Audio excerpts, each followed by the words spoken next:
Order! Order! You are an incorrigible delinquent at times. Behave yourself, man! Well, the government has made another appeal to MPs to support Theresa May's Brexit deal in Tuesday's Commons vote, as the Prime Minister warned if Brexit failed to happen, it would be a catastrophic breach of trust. Jeremy Corbyn said if Mrs May lost, Labour would trigger a confidence vote soon. But reports claim one group of rebels is plotting to give MPs control over the whole process instead. With just 75 days to Brexit, Simon Israel reports. The dark chatter in the corners of the Commons is getting darker as Brexit decision day looms. The Sunday Times reports eavesdropping on private conversations in cloakrooms has given rise to the prospect of what it dubs a very British coup. Everything assumes Theresa May's deal will be rejected on Tuesday, so MPs are plotting on what happens next and who takes control, or tries to, Parliament or government. Ministers are warning that Brexit, in whatever form, will be undone if MPs take over. Both the Labour Party and the Conservative Party manifestos said they would respect the referendum result. But it is self-evidently the case that the risk of Parliament acting in a way that frustrates what was the biggest vote in our history has increased. Loose talk among the coat rails has led, reports claim, to panic in Downing Street and talk of profound implications, of unprecedented changes in parliamentary rules and of overturning centuries of custom and practice among the legislators. Theresa May's option is going to fail on Tuesday, but I also anticipate that all of the other amendments that are put will also fail. So we may be in a situation come Tuesday evening and Wednesday morning where the House of Commons has effectively rejected every single option put before it without actually being able to come forward with an option that it supports. Will you win a confidence vote? Jeremy Corbyn may not wait that long. He's amassing his backbenchers for a different purpose: to force a general election by tabling a no-confidence vote. We will table a motion of no confidence in the government at a time of our choosing, but it's going to be soon, don't worry about that. The Prime Minister's message to MPs today came in the shape of a warning. Defeat of her deal would be catastrophic, and she said an unforgivable breach of trust in our democracy. It's already convinced at least 4 Brexiteers to fall in line, but that's by no means enough. So talk of a plan B? Well, not yet. I'm not going to get into, will we do this, will we do that, will we do the other? The important thing is to say to fellow MPs, those concerns are out there, and there's big concerns. Are we going to leave? Are we going to deliver Brexit? Are we going to somehow try and reverse Brexit? Is Parliament going to force us to reverse Brexit? What we have is, I think, a sensible compromise deal. The chances are Tuesday's vote may not define what exactly happens with Brexit, but the Prime Minister only has another 3 days after to return with a new plan.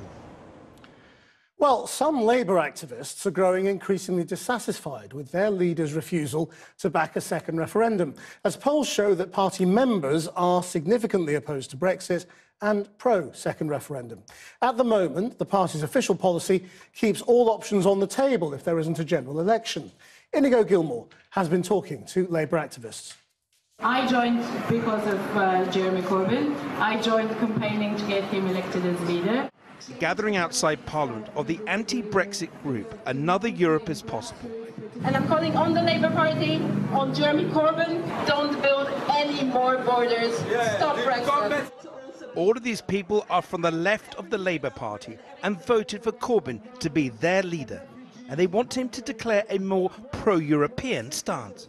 We have to, at this point, be honest with the country, be honest with people. This is not going to end up well for the working people, and if the Labour Party doesn't have their back, I don't know who will. But Elena tells me activists from the Corbyn-supporting left, including members of Momentum, are quitting Labour because of Corbyn's inertia over Brexit, something unthinkable a year ago. I know a few good comrades who have left now. I do hope that they will rejoin, because I do think the best way to see the policies that you want to see enacted is from within. Like the vast majority of party members, these activists are desperate for Mr Corbyn to push for a public vote on Theresa May's deal. But is the Labour leader listening to them? John, but it's 2 days to wait for the vote. Certainly little sign of it on the Andrew Marr show today, when Mr Corbyn was asked about Labour's Brexit position. You are campaigning to leave, but leave on your own terms. We're campaigning. You say no, what's wrong about it? No, hang on. You are campaigning to leave. What I'm saying is we're campaigning to leave. for a country that is brought together by investment. Well, hang on, Andrew, you laugh. Andrew, you laugh. You are campaigning to leave. You're either campaigning. Once again, Corbyn sitting resolutely on the fence. But for how much longer? I want to ask Mr Corbyn about the disquiet among his supporters. What do you have to say? People are quitting the party. Your party over your position on Brexit. But after slipping out of a side door, he was whisked away. At another anti-Brexit event in Westminster, a former Corbyn fan warns that Labour will suffer if its leader does not shift on Brexit fast. When I voted for Labour and when I voted for Corbyn, I felt like they had the young people in mind at the time. Corbyn hasn't come out to say people's vote is something that he wants to do, and that is something that young people, the majority of people, are saying that they want, and so I do feel like I have a disconnect with the Labour Party at the moment. Osaro, who's from Hull, says at least 5 of her friends, once Corbyn supporters, have quit Labour. Friends from university, friends from home that were firm Labour supporters have left the party, and that is a very true reality now. Mr Corbyn has long commanded adoring crowds among grassroots supporters, but is the mood changing? Channel 4 News has spoken to a Momentum activist in Maidstone who said she's quit and up to a third of her branch could go too. While many trade union leaders are backing calls for a popular vote, Corbyn ally Glenn McCluskey, the powerful head of Unite, has urged the Labour leader not to follow this path. And the leadership has expressed concerns about losing support in leave-leaning northern constituencies. The vast majority of trade union members in my constituency and in many others voted to leave, and they will not countenance a Labour Party that tells them that their vote was worthless, that we're better than them, and that we're overturning that result. Labour cannot get into power, ever, on that basis. But these activists on the Labour left argue precisely the opposite, that Labour will not gain power if the party becomes the effective midwife to Brexit. Well, with me now is the Labour MP Stephen Kinnock, who's been named in the papers as one of the MPs behind that supposed plot to take back parliamentary control, and the Conservative Party Vice Chair Chris Philp, who's backing Theresa May's deal. Stephen Kinnock, are you part of a group of MPs trying to wrest control? Is the ghost of Cromwell stalking the corridors? I am part of the Norway Plus group, and it's a really great cross-party group. It contains many of Chris's colleagues, many Labour MPs as well. We've been working together for months now to find a plan B that's going to command a parliamentary majority and that has a chance of reuniting our deeply divided country. On the question of these parliamentary processes, our position is clear. We want, when Theresa May loses on Tuesday, she should go straight onto the streets of Downing Street and pivot to Norway Plus, to our proposal to keep the UK in the single market and a form of customs union through the European economic area. And that has always been our position. And there's all sorts of nice parliamentary processes that you can go through, but actually we need to see some leadership. Well, she's not going to do that, is she? Because she needs to reach out. She's totally opposed to staying in the single market and the customs union.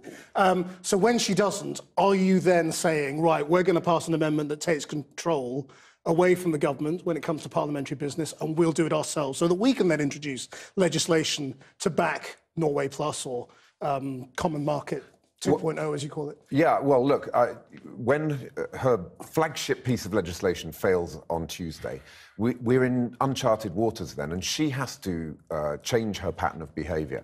She has to actually see that there's a need for a compromise. We, of course, have to go through the motion of no confidence, and I very much hope that that passes, but if it doesn't, we have to have a plan B. You're the only way to get that plan B is to test the will of Parliament with a number of options. If the government won't do that, then Parliament will have to take back control to make sure that we get a clear view in Parliament. And there is no doubt that if we want to deal with this issue in a way that doesn't wreck jobs, that reunites our deeply divided country, we need a strong compromise. Okay. That is Common Market 2.0. Assuming the deal is voted down on Tuesday, we will be looking at some sort of plan B. What's worse for you? Agreeing with Stephen Kinnock here and saying, OK, we Brexit, but we stay in the single market and the customs union, or a no-deal crash out? Well, our focus is on getting the deal passed on Tuesday, partly because... But you're not going to. Partly so which is worse? Well, hang on. Partly because it delivers Brexit the people voted for, and secondly, because the various alternatives are all pretty bad. Now, Stephen's Norway plus customs union alternative is terrible. It entails all of the obligations of membership, paying the money, unlimited free movement, rule-taking, the effective jurisdiction of the European Court of Justice, without any say at all over how those rules work. So, frankly, what Stephen is proposing is a significantly worse position than being in the European Union. But is it also worse than being out without a deal? Well, I mean, obviously, the government are currently planning for that no-deal scenario, not because they want it to happen and not because they think it's going to happen. But which is worse, because no deal or Stephen Kinnock's idea? Well, look, I'm very clear that I'm going to vote for this deal because the alternatives are all unappealing. But the government are preparing for a no-deal scenario in case it happens. They're not preparing for Norway plus. But are you saying Stephen Kinnock's deal is such a bad deal that no deal is better than a bad deal? Well, look, I'm not going to get into that sort of speculation, but there is no way I'm going to support... It's next week. Well, we're focused on winning the vote, but there's no way I'm going to support the Norway plus customs union because it entails all of those obligations, the money, the free movement, the European Court, without having any say at all over how those rules work. This is a difficult situation. We're trying to... But this is weird. It's like you're all playing poker with the British people. You're keeping your cards close to the chest. Well, you all what work for us.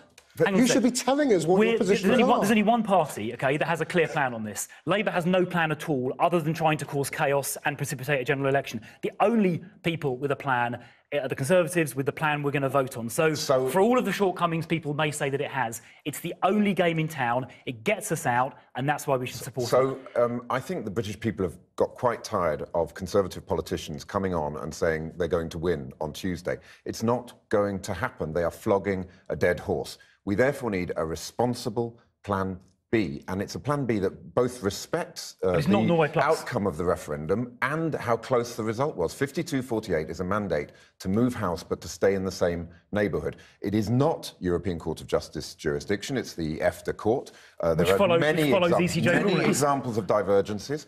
Articles 112 and 113 are safeguards on the free movement of labour.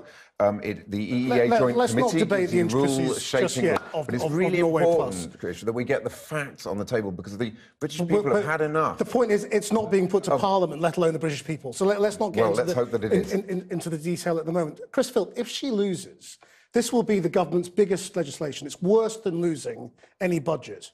Why on earth should she have the right to carry on as Prime Minister? Well, because when Theresa May became Prime Minister 2.5 years ago, we had, as Stephen just said, a divided country, a deeply divisive referendum, and an incredibly difficult set of circumstances. So the task she faced and the task she's been battling to carry out over the last 2.5 years has been a virtually impossible task. But so if you fail, it's not surprising it's been so hard. Convention says if you fail to get your most important legislation, you go. Well, I think we're in a completely... Why shouldn't she? Because we're in a completely different set of circumstances where we're attempting to do something which no country has ever done before. It's a deeply divisive issue, and it's not surprising in the slightest that it's proving to be a very difficult task. But this plan can work, and that's why I'll be supporting it. Can I ask you about Jeremy Corbyn's position, though, which we saw that second report on? I mean, do you believe that Labour members are leaving because of their concern over Jeremy Corbyn's refusal so far to back a second referendum? It's possible. I mean, we are a pro-European party. We've always believed in having close cooperation with our European partners and allies. So we need to make sure that we deliver on Brexit, but we deliver a form of Brexit that actually respects the outcome of the referendum and respects how close it was. On what scale is it happening, do you believe? I honestly don't know. But you do think people are leaving? Logic would suggest that that's going to happen at some point if people feel that we haven't put forward a clear enough position. But in fact, Labour's position is to have a customs union and a strong single market deal. That is Norway Plus. All that our plan does is put flesh on the bones of what Labour has said it wants to achieve through our frontbench position. So if Theresa May comes back and says we'll make the customs union permanent, do you think Labour should back it? It's not enough because you have to have single market. If you look at what causes friction on the Irish border, customs union is only around 20% of the legislation that causes friction. It's all about the single market. You've got to have regulatory alignment so that you don't need to use the backstop and so that we can protect the jobs and the livelihoods of the people we were elected to represent. It's the only responsible course of action. But the future framework, which talks about the trade deal after the transition, does leave those sort of questions still up for debate. And it does talk about having some levels of in alignment to minimise the friction you're describing. So that is a debate we're going to sort of have. It's up for grabs in the future, is the idea. But it's thank you too both very much. We can't pay for we that must leave it 39 there. billion. Chris Philp and Stephen Kinnock, thank you both very much. Thank you.